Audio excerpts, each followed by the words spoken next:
Et si quelqu'un vous disait qu'un homme est mort, puis revenu à la vie 100 ans plus tard, sans avoir vieilli d'un seul jour? Et si ce miracle portait en lui la preuve que la résurrection est réelle, et que le temps n'est qu'un voile devant la puissance d'Allah? Reste jusqu'à la fin, car ce récit va bouleverser ta vision de la vie, de la mort et de ce qui vient après. Partie 1. Un homme pieux face à une cité morte. Imagine un homme marchant seul, pensif, dans les ruines d'une ville autrefois vivante. Il observe autour de lui des maisons effondrées, des murs noircis par le temps, des rues silencieuses où la vie a disparu depuis bien longtemps. Cet homme s'appelait Uzair, connu comme un homme pieux parmi les enfants d'Israël. Certains savants islamiques le considèrent comme un prophète, tandis que d'autres le voient simplement comme un homme saint et érudit. Il vivait à une époque trouble, probablement après la destruction de Jérusalem par les Babyloniens. Ce jour-là, alors qu'il traverse un village complètement dévasté, il contemple les vestiges du passé avec tristesse et méditation. Puis une pensée sincère lui vient à l'esprit. Il se dit, comment Allah va-t-il redonner vie à cette ville après sa mort? Ce n'était pas un doute envers la puissance divine, mais une réflexion spirituelle profonde, un questionnement légitime face à l'ampleur de la destruction. Il cherchait à comprendre, à percevoir le mystère de la résurrection d'une civilisation, d'un peuple, d'une ville morte. Allah, dans sa sagesse, choisit de lui répondre par l'expérience. Il ne lui envoie pas un discours, mais un signe concret, un miracle unique destiné à marquer l'histoire. À cet instant, Allah le fit mourir paisiblement. Il s'endormit là, sur place, comme on ferme les yeux pour quelques heures de repos. Mais ce sommeil fut hors du temps humain. Il ne dura pas une nuit, ni un jour, mais 100 ans. 100 années passèrent. Les saisons changèrent, les empires défilèrent, les générations naquirent et moururent, tandis que Uzair reposait, hors du monde, dans la volonté d'Allah. Pour lui, le temps était suspendu. Il ne sentit ni la faim, ni la soif, ni le poids des années. Un miracle absolu. C'est ici que débute le mystère du sommeil de 100 ans. Ce moment marque le commencement d'une leçon divine destinée à tous les humains. Une démonstration vivante que le temps, la mort et la vie sont entièrement entre les mains du Créateur. Partie 2. Le réveil du miracle. Après 100 années de sommeil, Uzair ouvrit enfin les yeux. Il ne se rendit compte de rien. Pour lui, tout semblait normal, comme s'il venait de faire une sieste légère, comme s'il s'était seulement endormi quelques heures. Son regard balaya l'environnement, et il reprit ses esprits tranquillement. Alors, Allah lui adressa la parole. « Combien de temps es-tu resté ici ?» Étonné, mais sûr de lui, il répondit « Un jour ou une partie d'un jour. » Il pensait peut-être avoir dormi une demi-journée ou une nuit, car rien dans son corps ne semblait avoir changé, aucune douleur, aucune fatigue anormale. Tout semblait identique. C'est alors qu'Allah lui révéla l'incroyable vérité. « Non, tu es resté 100 ans. » Un choc. 100 années? Comment cela pouvait-il être possible? Comment un homme pouvait-il dormir un siècle sans que son corps ne change? Et pour qu'il réalise pleinement la grandeur du miracle, Allah lui donna des preuves tangibles. « Regarde ta nourriture et ta boisson. Rien ne s'est gâté. » Uzair regarda ce qu'il avait apporté. Un panier contenant des figues, du pain et peut-être un peu de jus ou de vin d'eau. Rien n'avait bougé. Pas de pourriture, pas d'odeur, pas de trace du temps. Ce détail est extrêmement puissant. En temps normal, même une journée suffit à altérer des aliments. Mais là, ça n'en avait eu aucun effet. Ensuite, Allah l'invita à regarder son âne, l'animal qui l'avait accompagné. Contrairement à la nourriture, l'âne était mort depuis longtemps. Ses restes étaient réduits à des ossements éparpillés. Et là, sous les yeux stupéfaits de Uzair, Allah fit revivre l'âne. Les os commencèrent à s'assembler par la puissance divine. Ils se rattachèrent comme un puzzle céleste. Puis la chair les recouvrit. Les muscles, la peau, les poils, et soudain, l'âne se releva, vivant. Ce moment marqua un tournant spirituel. Non seulement Uzair comprit la réalité du miracle, mais il fut aussi témoin d'un acte de résurrection complet. Ce n'était plus une simple méditation intellectuelle, c'était une expérience directe de la toute-puissance d'Allah. Partie 3. La leçon divine, comprendre la résurrection. Après avoir été témoin de sa propre résurrection et de celle de son âne, Uzair réalisa qu'il n'était pas simplement un bénéficiaire de ce miracle, mais aussi un signe vivant, une preuve adressée à l'humanité entière. Allah lui dit clairement, « Et nous faisons de toi un signe pour les gens. » À travers lui, Allah répondait à une question fondamentale que se posent tous les humains. La résurrection est-elle possible?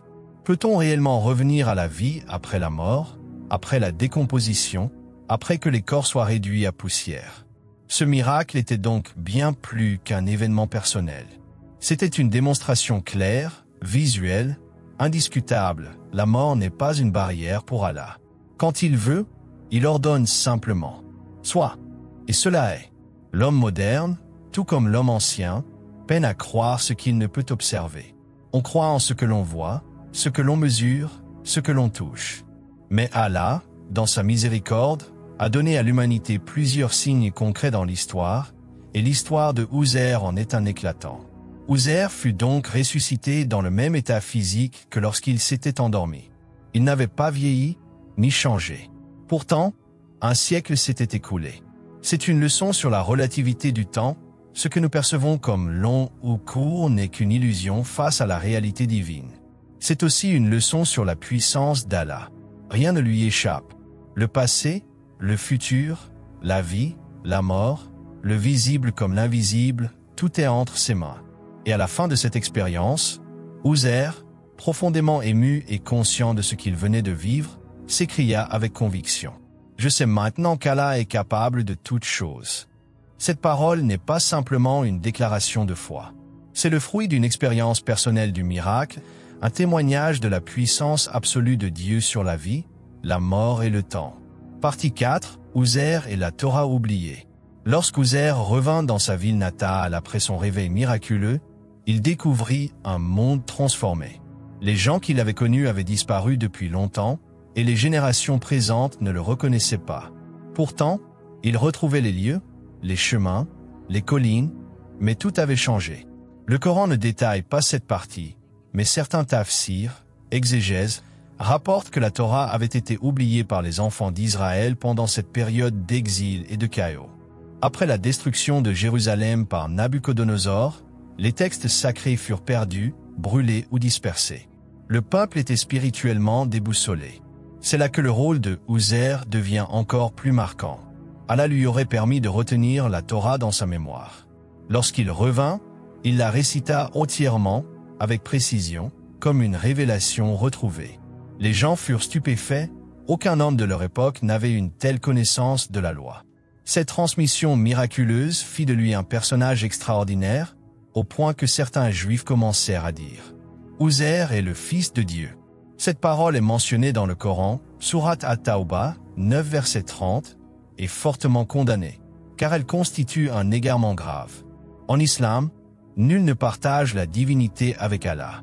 Même les plus vertueux des hommes ne sont que ses serviteurs. Mais ce qui est important ici, c'est de comprendre que le miracle de la mémoire de la Torah montre une autre facette du pouvoir divin. Allah peut préserver la révélation dans le cœur d'un homme, même quand les livres sont détruits. Il montre que la guidance divine ne peut jamais être éteinte. Uzair devient ainsi non seulement un signe vivant de la résurrection, mais aussi un gardien de la révélation, un lien entre une génération éteinte et une génération en quête de lumière. Son retour redonne espoir à son peuple, ravive la foi et rétablit l'enseignement oublié. Ce moment montre que la parole d'Allah ne disparaît jamais. Même si les empires s'effondrent et les manuscrits sont brûlés, Allah choisit qui il veut pour porter sa lumière. Partie 5, le message éternel. L'histoire de Uzair n'est pas un simple récit du passé. Elle est un signe vivant pour toutes les générations.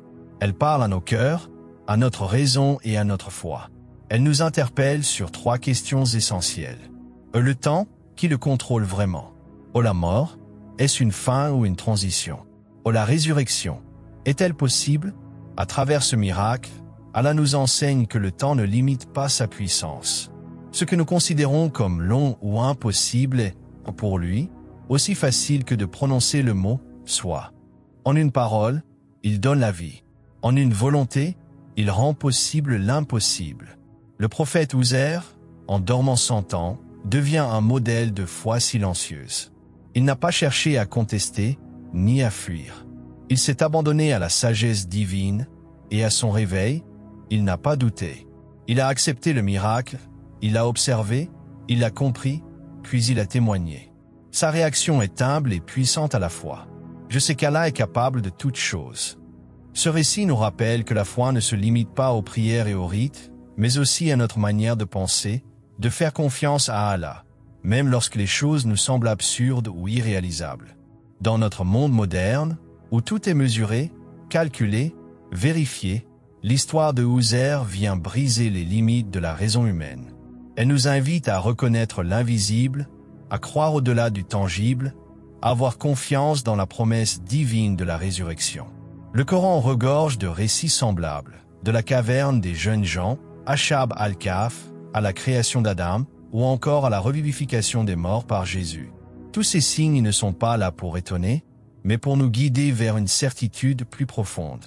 Uzair, par son expérience unique, nous rappelle que le plus grand miracle est peut-être la foi elle-même, quand elle résiste au doute, au temps et à l'oubli. C'est cette foi qui nous accompagnera dans la tombe, en attendant notre propre résurrection. Si cette histoire t'a touché, alors imagine ce que le Coran et l'histoire des prophètes réservent encore à ton cœur. Abonne-toi maintenant pour ne rien rater des récits qui renforcent la foi, éveillent les consciences et prépare ton âme à l'éternité. Laisse un j'aime, partage cette vidéo et dis-nous en commentaire, crois-tu que le temps peut nous tromper, mais jamais Dieu ?